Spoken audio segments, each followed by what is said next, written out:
こんにちは、高森です。今回はですね、INFJ とキャリア迷子っていうところについて話そうと思います。切り口としてはですね、INFJ っていうのは単純なキャリアアップというか、ただ能力を上げていくとか、権威を身につけていくみたいなことは興味がないっていうことだったりとか、仕事が与えられて、その与えられた仕事に適応、順応していくっていうのが難しいっていうところを焦点を当てて考えていきたいと思います。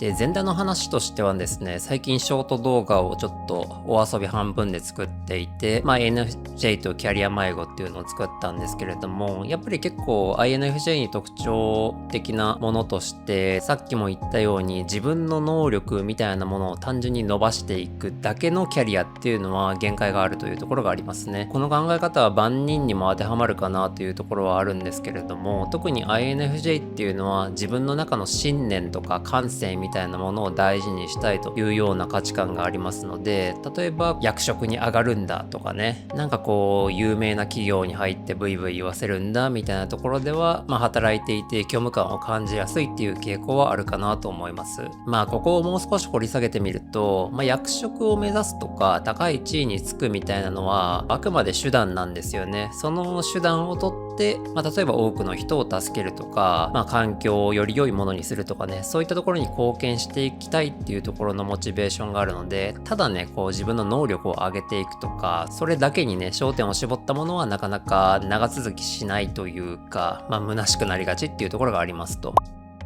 私の話でいくと、最近ですね、英語の勉強を結構力入れ始めていて、TOEIC の900点を取ったんですよね。これ自体は、何とも言えないですけど、自分としては微妙かなと思っていて、現実的にね、こう英語の会議とかに出た時にブイブイファシリテーションできるかって言われると微妙なところがあるっていうので、まだまだ足りてない部分が多いなと感じるところもあるんですけど、一般的には TOEIC900 点って高めのところのスコアじゃないですか。ただそれを取ったからといってなんか充実感が得られるとか、なんか他の人に言いたくなるなって、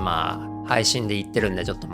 あれなんですけどっていう感情はあんまり湧かなくてですね、なんかどちらかというとさっき言ったみたいに、TOEIC900 って言ってもこんなもんかと、実際のね現場においては全然役に立たないじゃんぐらいの感じで、なんか足りてない部分にフォーカスしがちっていうところがありますね。そういうのもありますし、なんかそういう資格みたいなもので生きるっていうか、自尊心を満たしていくっていうのも薄っぺらいなという感覚があるので、難関資格取ったぜとか、何かしらで高いスコアを取りましたっていうのだけでは虚しいなと感じるところがありますと。なのでこうゴリゴリね上に上がっていくぜみたいな雰囲気の会社には馴染めないですし、なんとなくこうキャリアアップしていきますよねみたいな前提の価値観っていうところにもちょっと違和感を覚えやすいというところが傾向としてあるかなと思います。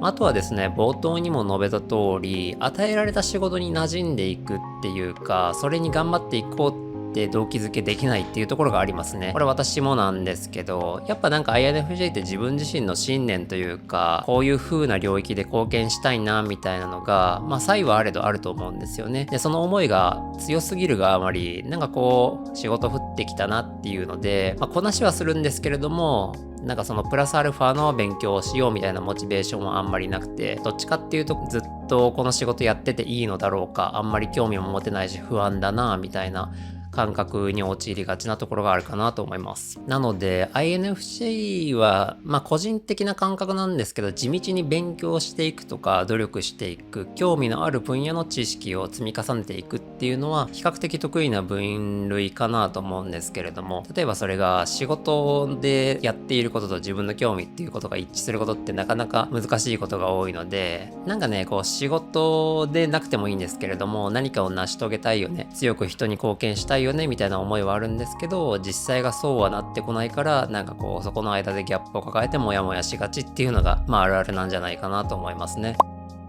ですし、なんか資本主義社会っていうところを題材にとってみても、 INFJ 的なアプローチってなんかこうプラスをもっとこう高めていくっていうよりかは、ネガティブなものをフラットに持っていくとかね、そういうネガティブ要因を減らしていきたいっていうところに動機づけされやすいと思うので、実社会と相性が悪いところがあるんですよね。私も仕事してて思うんですけれども、ネガティブな未来というか悪いこと起こるだろうなみたいなのがあって、これやっておいた方がいいんじゃないですかって提案したりはするんですけれども、なかなか賛同が得られないっていうところがありますね。そんなことよりなんかもっと目に見える成果をどんどん出していってほしいみたいなところで、マネジメントされる側なんでね、生意気ながら成果が見えやすい方向に持っていくんですけれども、内心はこうなんだかなというところで、あんまりこう仕事に対する強い動機づけみたいなのができなかったりというところがありますね。そんなこんなもあってですね、INFJ って一旦社会に出はするんですけど、出たとしてもなんか与えられた仕事に馴染めなくて、こういうことやってていいのかなっていうところがあったりとか、なんかね、与えられたものにマッチしきれないなっていう感覚があって、勉強していくとかね、新しい知識を習得していくみたいなこと自体は好きなんですけど、キャリアとの兼ね合いっていうところのバランスを取るのが難しいなと思いますね。なんかね、シンプルにね、会社入りました。最初の仕事こうです。とりあえずその分野の資格とかね、勉強とかガツガツやってみるかって言って、素直に自分に動機づけしてバーッと勉強して資格を取って、で難易度高い仕事ができるようになってみたいなね、そういう正の循環が回せると自分でもいいなって思うんですけれども、なかなかね、自分の信念みたいなのが強すぎて、与えられた仕事に対して注力できなかったりとか、勉強は一応するんですけれども、さっきも言ったようにプラスアルファに発展させていこうと心から思えないっていうんですかね。そこでなんか勉強する意欲とかやる気みたいなのが、自分の中で 100% に持っていけないっていうところがあって、モヤモヤしがちというところですね。なので INFJ って結構キャリアに悩みがちだと思うんですよね。自分のなんとなくの信念っていうところもありますから、ここに対するアプローチっていうのは、私もちょっとまだこういう風にしたらいいのかなっていうのは分かってないんですけど、ちょっとね、こんな感じで YouTube で思考を整理しつつですね、やっていければいいのかなと思います。最近ショート動画でちまちま動画上げてるので、そっちも見ていただけたらなと思います。